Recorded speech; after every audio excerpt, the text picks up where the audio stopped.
All right, guys, we're doing a video again today with some applications of trig. So I need you to open your packet to 6B. Okay. When you have 6B open, we're going to talk about two different ways that they will refer to an angle in a right triangle question. They can call it an angle of elevation or depression. And students get kind of confused because, let me slide this down. They really are equal. And what happens when students draw in the triangle here is they want to put like angle of depression in here. And it's not. It's always from a horizontal line. So if you have a horizontal line, like you're looking at the horizon and you look up, it's an angle of elevation.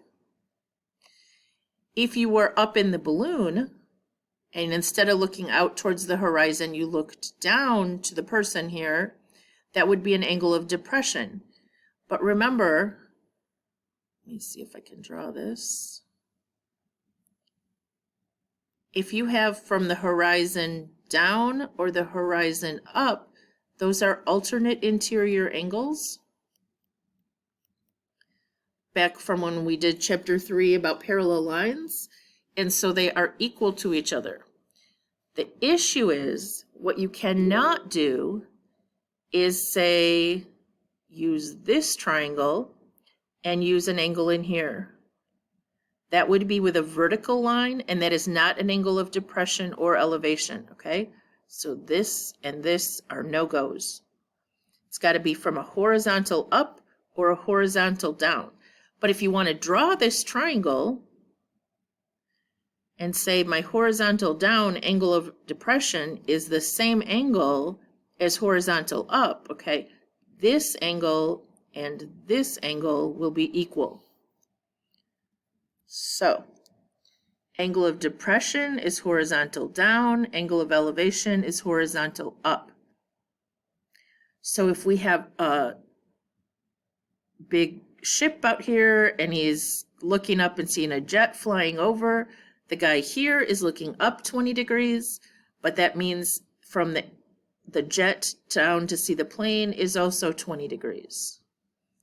So if I wanted to find how far away this was here on the horizon, or the hypotenuse, how far the actual distance is from the plane to the ship, according to the picture, the plane is flying at an altitude of 10,000 feet.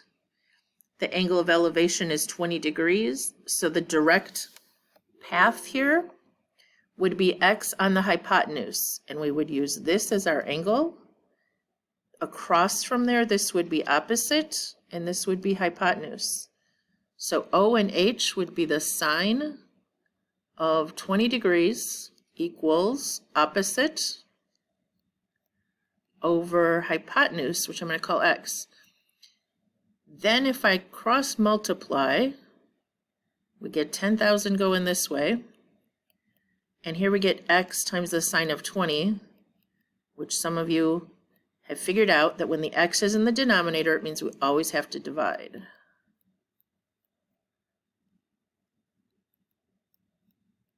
So if I go to the calculator and type 10,000 divided by the sine of 20,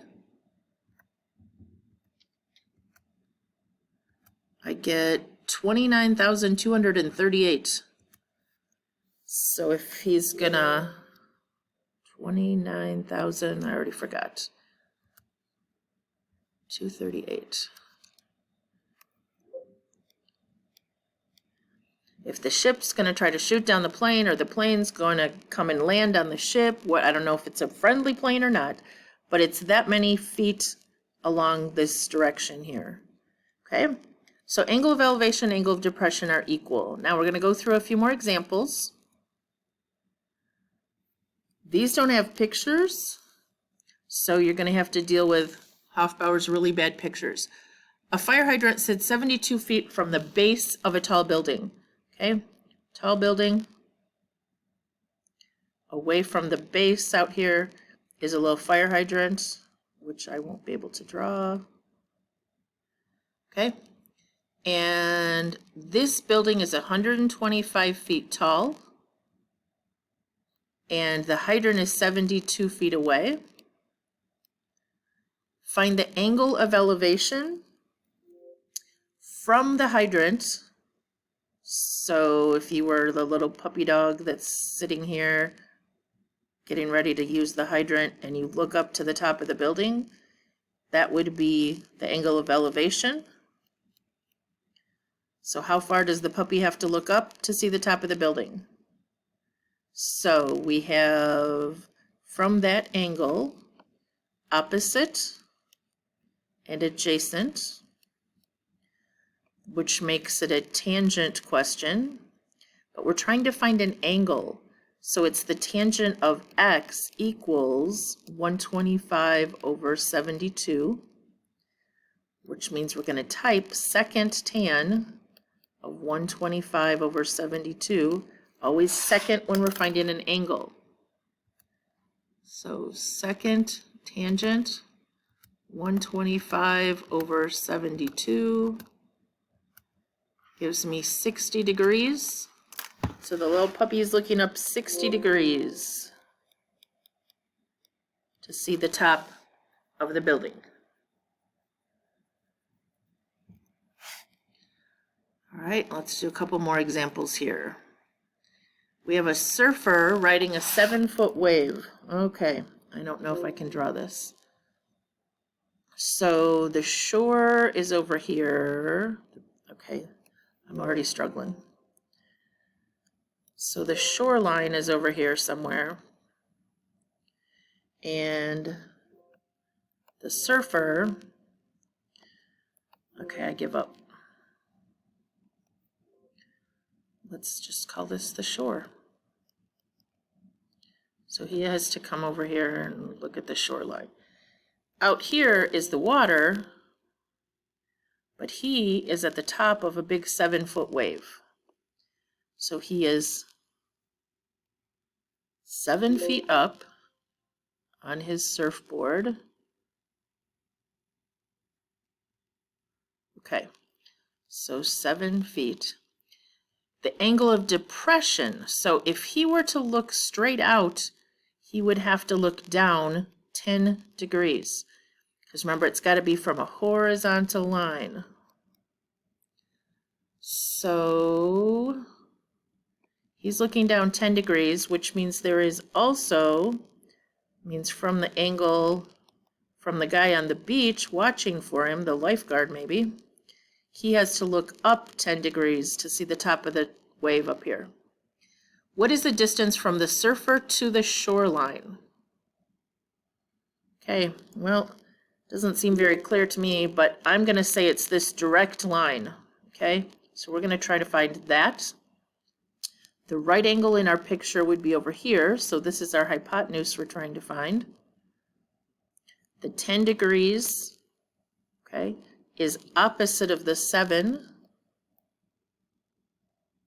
So if I redrew as a tiny little picture here, guys, we'd have 10 degrees down in this corner, 7, and we're trying to find x.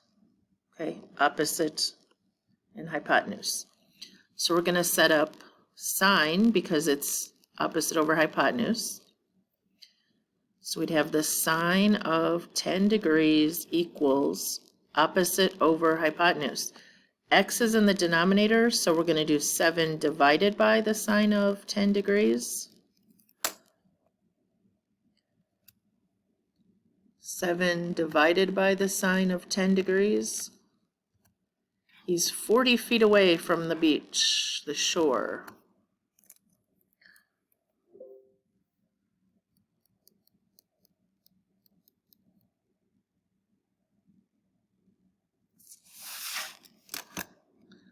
When he's up at the top of that 7-foot wave. All right, I hope I interpreted that question right, but we're going with it. All right, now on 7A, there's a bunch more examples, but on these, there's a picture, so these will be a little bit easier. It says a hiker is standing 220 feet from the base of the hill. That would be from the bottom of the hill, whoops, 220 feet, okay? The angle of elevation from where he is standing to the top of the hill is 29. That means he has to look up 29 degrees. How tall is the hill makes this our x value. So we would have opposite and adjacent. We don't know anything about the hypotenuse, so that makes it a tangent question.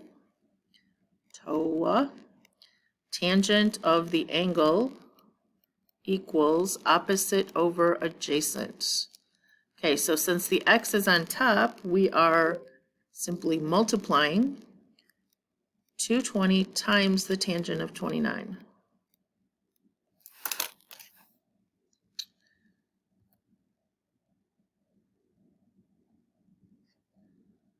(220) times the tangent of 29 is 121.9 feet. So this cliff, mountain, hill, they called it a hill. I already forgot. 121.9, almost 122 feet tall.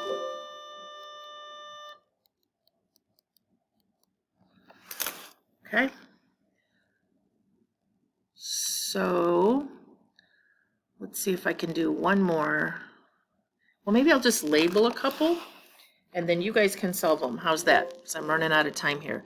30-foot ladder, here's the ladder. Angle with the ground, so that would be this angle, is 50 degrees. How far up the wall will it reach? So that's the wall, how far up? So this is opposite. This would be hypotenuse, which means we need the sine of 50 equals x over 30. All right, now let you guys solve that. Let me see if I can set up one more for you. All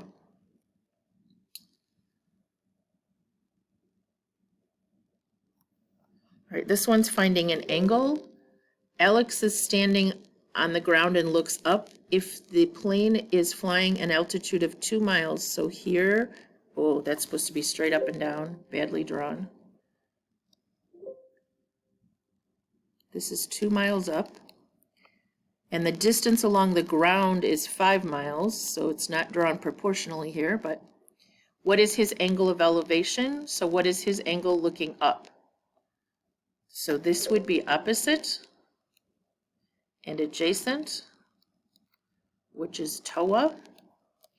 So the tangent of the angle where he's standing is opposite over adjacent. And because we're looking for an angle, we do second tan 2 over 5. All right, so finish up the examples on here on your own, help each other out, and the sub will have the key.